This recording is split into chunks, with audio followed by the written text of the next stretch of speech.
నా కొడుకులు ఏం చెప్తారో చూడండి. ప్రజలారా ప్రజలారా ఎందుకు ఇట్లా పోతారు? పని పెడుతుందిరా, సాయం చేయాలి.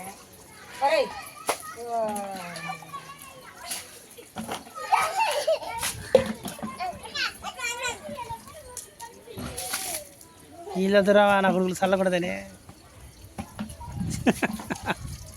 నా కొడుకులు రోజు పోయేది రేపు జాగ్రత్త కూడా ఆలే అవుతారావా? ఒకరోజు చూపిస్తుంది, ఒకరోజు చూపించి పొద్దున్న లేపి ఆగిలికి సారి పేపి రోజు నా కొడుకులకు తరిగి నువ్వు ఒకలా చదివి లేవరు అసలు లేదు.